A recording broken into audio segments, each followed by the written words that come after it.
SKUK.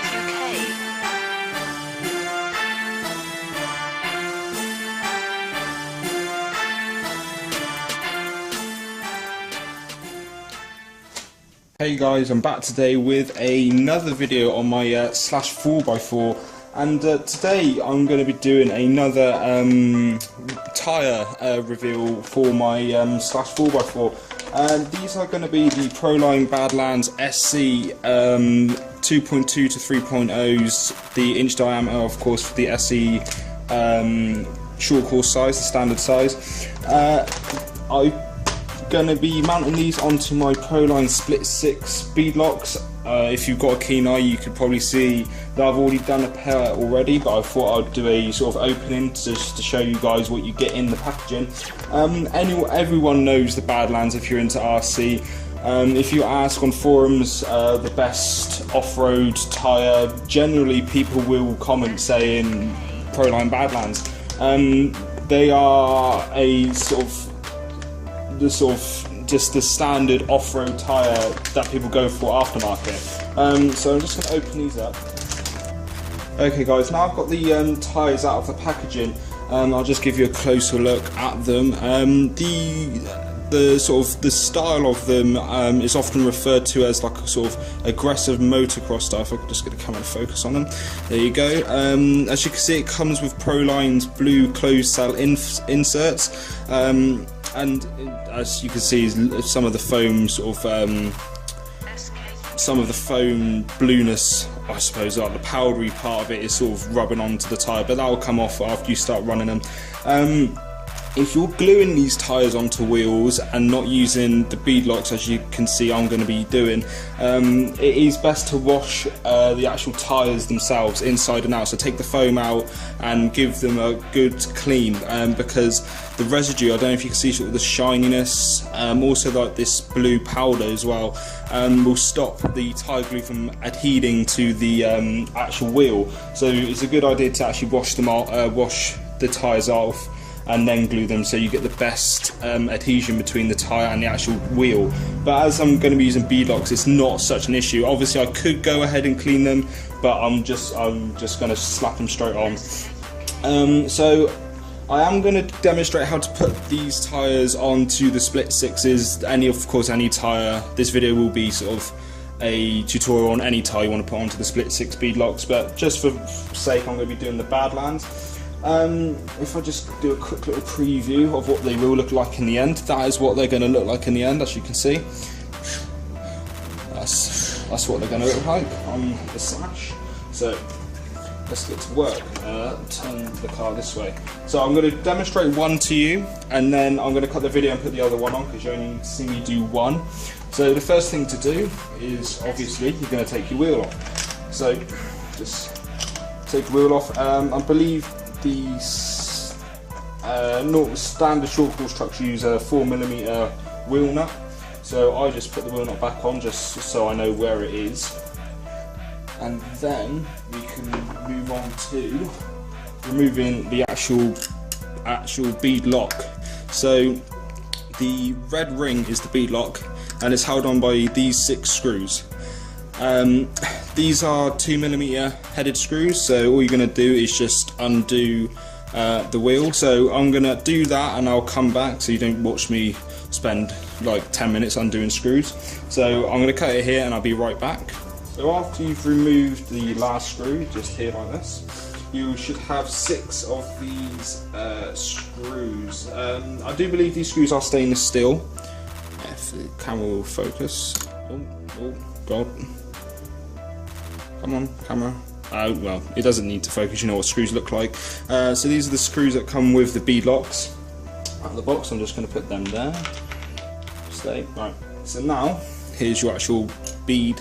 So you've unsealed the bead lock essentially, and what I do, I just pry my Allen wrench or whatever, use a flathead screwdriver, and that will just pop off. As you can see, this hasn't been removed for a year maybe, so it's very dirty, etc. And that is what the wheel will look like once the bead's removed. And now all you have to do is, what I do, I get my 2 thumbs and I just push. Oh, mine's there you go. that should just pop off. You didn't see that, so it just forced it out, and it should just come out like that. So that's like the inner cone, and then should just try and unwrap your tyre from it, and there's the inner cup, and that is what is left of your old wheels and tyres. So that can be chucked away, and we now have the parts we need to install the new tyres. So what I like to do is, I've already done it to this tyre, I take the foam out, put it back in and just massage it in, so you can just sort of go around massaging it in, so then the tyre as it rotates is balanced, it's not wobbling side to side because of the foam's not balanced properly. If you get this on your hands, don't worry, it will wash off. Me especially, I've got to be careful because I'm wearing a white top. So if you just massage it in, you should be able to just see that the foam is seated nicely within the tyre, like so. And then you've got to get your inner ring again and just push it in from behind. That's what she said. Oh, those jokes. So it should just slide on like that. Now, as you can see, it's not on properly. You've got to try and pry the tyre over the plastic lip. So just like that. So you've got to work that. So I have to do this quickly for you.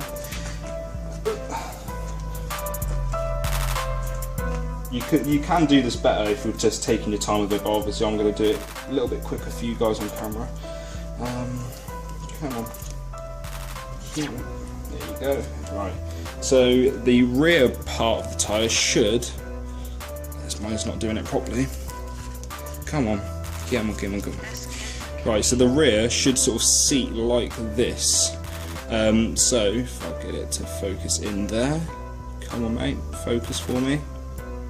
Sorry guys, my camera's really bad at focusing. Probably have to get a new one. So I don't know if you just see that this lip here on the tyre sits against this plastic inner wall of the internal ring, and it should be seated all the way around the ring. And now for the front half, the tyre has this little wall here. I don't know if it's going to pick it up on camera, but it has a little wall, and basically that has got to sit right under there.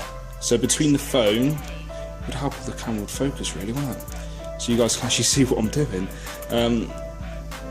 There, you can sort of see it there. So there's the foam there, and then you've got this lip here, where my thumb is, and then you've got this gap here. So that wall, that internal wall there, has got to sit between the foam and the wall, and then you just got to push it all the way in, all the way around, so it's even.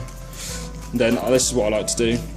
Put the two thumbs in and just rotate the wheel and the tyre just so it's seated, and then when that's done, it doesn't have to be perfect because it won't be, so that's how it should be. Put the cone in, so this part in the back, just like so. Come on, just like so, he says as he messes it up. There you go. Right, come on. There you go. So you should hear a little click, and that will be it in place, as you can see. And you should have this like little bit of the tyre wall just poking out. I don't know if you could see it. Come on camera, please. If I put it here, there you go. You just got that wall there poking out, and that's normal. That's completely normal. Now you want to get the ring and line it up with the holes you want to use. So I'm going to use the holes that sort of coordinate with the spokes and the little lip on the bead, and then you're going to put in the screws again. Now for this purpose I'm just going to show you me putting 2 screws in, and the reason I'm going to do that, I'm going to tell you the best way to install the screws back into these bead locks. You want to do it in a star pattern. So you do 1 screw, don't do it up fully, but just do it up just enough just to get it to bite. Then get your second screw and then install it across, so straight across, and then start screwing that in.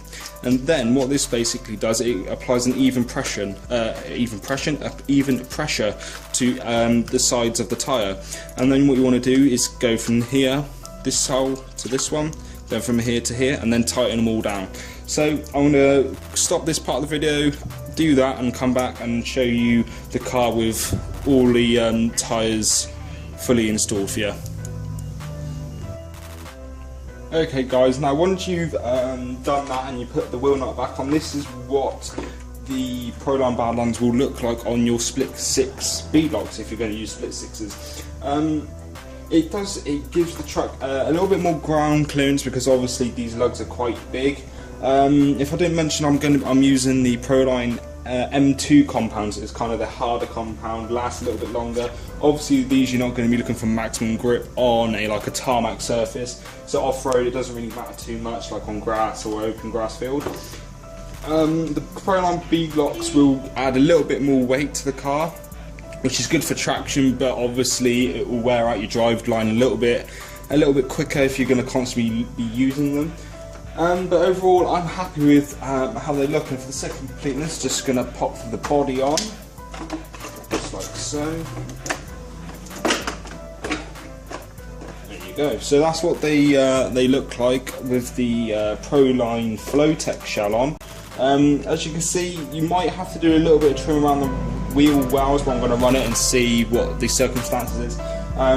It looks a bit odd. I've got like completely bold tyres as spares, but that's what it looks like. I think it looks alright.